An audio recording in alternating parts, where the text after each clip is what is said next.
Have you ever been in the middle of a conversation where something important needed to be said, and suddenly the other person went quiet? No explanation, no goodbye, just silence. You replay the moment again and again, wondering what you said wrong, what you missed, why the air changed so fast. And the hardest part isn't the argument itself, it's that silence that follows. The unanswered messages. The emotional distance that feels louder than any words ever could. This is the silent treatment. And while it often gets dismissed as needing space or cooling off, the psychological impact of repeated silence can be deep, confusing, and painful, especially when it becomes a pattern. Especially when it happens in close relationships where connection is supposed to feel safe. Today we're talking about why some people consistently use silence as their way of responding, what's really happening beneath that behavior, and how it affects both sides emotionally. Not to label or blame, but to understand. Because understanding is where healing begins. Let's start with something important. The silent treatment is rarely about strength or control in the way people assume. In many cases, it begins as a survival strategy, a learned response. For some people, silence feels safer than speaking, quieter than conflict, less risky than vulnerability. Imagine growing up in an environment where expressing emotions led to punishment, ridicule, or being ignored altogether. Over time, the nervous system learns something very specific. Speaking up is dangerous. Emotions create chaos. Silence keeps you protected. So instead of arguing, explaining, or asking for what they need, silence becomes the shield. This is why many people who use the silent treatment don't actually feel calm inside. Internally, there's often overwhelm, flooding, a sense of being emotionally cornered. When emotions rise too fast and the person doesn't have the tools to regulate them, shutting down feels like the only way to regain control. Let's start with the first layer of this behavior, emotional overload. Some people experience emotions very intensely, but were never taught how to process them in real time. When a conversation becomes emotionally charged, their system goes into freeze. Words disappear, thoughts blur. Silence isn't chosen to punish. It happens because their system can't keep up, so they withdraw. From the outside, this can feel cruel. From the inside, it feels like drowning. Now here's where it gets complicated. Over time, what starts as self-protection can quietly turn into a pattern that harms others. Because while the silent person may feel safer, the person on the receiving end is left with uncertainty, anxiety, and self-doubt. Silence creates a vacuum, and the human mind fills that vacuum with blame. Another layer beneath consistent silence is fear of conflict. Not discomfort, fear. For some people, conflict feels catastrophic even when it's mild. A disagreement doesn't register as we have different views, but as this relationship is about to break. Silence becomes an attempt to stop the rupture before it happens. But avoiding conflict doesn't resolve it. It only freezes it in place. There's also the issue of control, and this is where silence can become emotionally manipulative, even if it's unconscious. When someone learns that withdrawing makes the other person chase, apologize, or soften, silence starts to feel powerful. It creates imbalance. The silent person holds the emotional leverage while the other waits, guesses, and bends. This doesn't mean the silent person is calculating or malicious. Often, they're reenacting a dynamic they learned early on. A dynamic where withholding connection was the only way to feel safe or seen. And here's the painful truth many people don't want to face. Silence communicates something, even when no words are spoken. It communicates distance, disapproval, emotional abandonment. And when it happens repeatedly, it teaches the other person to walk on eggshells, to suppress their own needs just to keep the connection alive. If you've ever found yourself apologizing just to end the silence, even when you weren't sure what you did wrong, that's not a coincidence. That's the psychological weight of unresolved silence. As we move forward, it's important to hold two truths at the same time. The silent treatment often comes from unresolved pain, fear, or emotional immaturity. And it can still be deeply harmful. Understanding this doesn't mean tolerating it. It means seeing it clearly enough to decide what's healthy for you. Now that we've started to uncover why silence becomes a go-to response for some people, let's move on to what silence actually does to relationships and the nervous system over time. When silence becomes a pattern instead of a pause, it starts to change the emotional climate of a relationship in subtle but powerful ways. At first, it might look like distance, then tension, and eventually, something deeper happens beneath the surface, something that affects the nervous system itself. For the person on the receiving end, repeated silence creates a state of alert. The body starts scanning for danger, even when nothing is being said. You check your phone more often. You replay conversations in your head. You start questioning your tone, your timing, your needs. Over time, your system learns that connection can disappear without warning, and that uncertainty becomes stressful. This is not just emotional discomfort. It's physiological. Silence triggers the same part of the brain that responds to social rejection. The body doesn't interpret it as neutral. It interprets it as loss of safety. This is why people exposed to frequent silent treatment often describe feeling anxious, small, or emotionally off balance, even if they can't explain why. Their nervous system is trying to make sense of an unpredictable connection.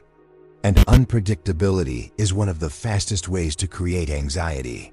Something else begins to happen quietly. Communication starts to shrink. The person who fears the silence learns to hold back. They stop bringing up concerns. They soften their truth. They avoid topics that might trigger withdrawal. Not because they've resolved anything, but because they're trying to protect the bond. This is how silence reshapes behavior, not through words, but through absence. Now let's look at the internal experience of the person who uses silence. Contrary to what many assume, silence doesn't usually bring relief for long. After the initial shutdown, unresolved emotions linger. Nothing gets processed. Nothing gets clarified. The body stays tense. The mind keeps looping. Silence delays the discomfort, but it doesn't dissolve it. Over time, this avoidance creates emotional distance even the silent person doesn't want. Intimacy requires repair. Repair requires communication. Without it, closeness slowly erodes. There's also a deep misunderstanding that silence equals boundaries. Boundaries are clear. Silence is ambiguous. A boundary sounds like, I need some time to calm down, and I'll come back to this. Silence says nothing, and that nothing is where confusion lives. This is where intention and impact diverge.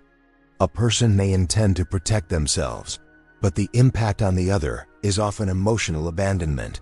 Both experiences are real, and both deserve acknowledgement. Another important piece here is power imbalance. When one person controls when communication resumes, the relationship subtly tilts. The waiting person loses emotional footing. They become reactive instead of grounded. This imbalance can quietly shape the dynamic long term, making one person feel responsible for keeping peace at all costs. And here's the part many people struggle to name. Silence can feel familiar. If someone grew up with emotional withdrawal, neglect, or conditional affection, this dynamic may register as normal, even if it hurts. Familiar doesn't mean healthy. It means learned. Understanding this pattern is not about diagnosing or excusing anyone. It's about recognizing how silence affects the emotional ecosystem between two people. Because once you see it clearly, you can start responding differently instead of getting pulled into the same loop. As we continue, the focus naturally shifts from understanding the damage to recognizing what healthy alternatives look like, and how patterns like this can begin to change. At some point, awareness creates a quiet question inside you. If silence causes this much harm, what's the alternative? And more importantly, what do you do when you're already inside this dynamic? The first shift doesn't start with changing the other person. It starts with recognizing your own position in the pattern. If you're the one on the receiving end, the most important thing to notice is how quickly silence pulls you away from yourself. The urge to fix, to chase, to apologize just to restore connection. That reaction makes sense. Your nervous system is seeking safety. But over time, that reflex can cost you your voice. A grounded response to silence looks different. It doesn't rush. It doesn't beg. It doesn't collapse inward. Instead, it creates internal stability first. That might mean reminding yourself that silence is not a measure of your worth. It might mean pausing instead of over-explaining. Not to punish back, but to protect your sense of self. If you're someone who tends to go silent, the work begins with noticing what happens just before you shut down. The moment your chest tightens, the moment your thoughts scatter, silence often arrives seconds after overwhelm. Learning to name that moment, even privately, is powerful. It turns an automatic reaction into a conscious choice. Healthy communication doesn't require perfect words. It requires orientation. A simple acknowledgement like, "I'm overwhelmed and need a moment," changes everything. It keeps the connection intact while honoring emotional limits. That small sentence can interrupt years of patterning. Another shift happens when silence is no longer rewarded. Not through punishment, but through clarity. When someone consistently returns to conversations instead of pretending nothing happened, silence loses its leverage. Repair becomes expected, not optional. This is where boundaries matter. Boundaries are not ultimatums. They are statements of emotional reality. Saying, "I'm open to talking when we can both engage," sets a standard without blame. It invites maturity into the space. It's also important to acknowledge something uncomfortable.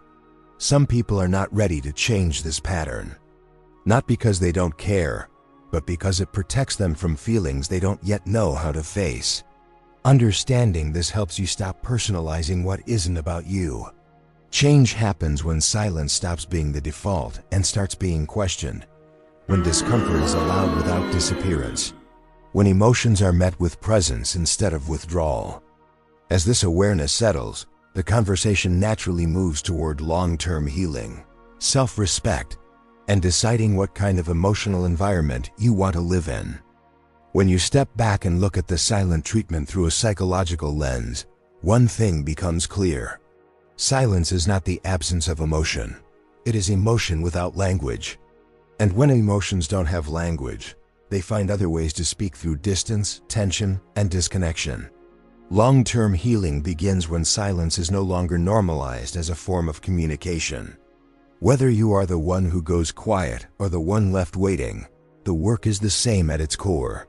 It's about learning to stay present with discomfort instead of disappearing from it. For some people, this means unlearning the belief that emotions are dangerous.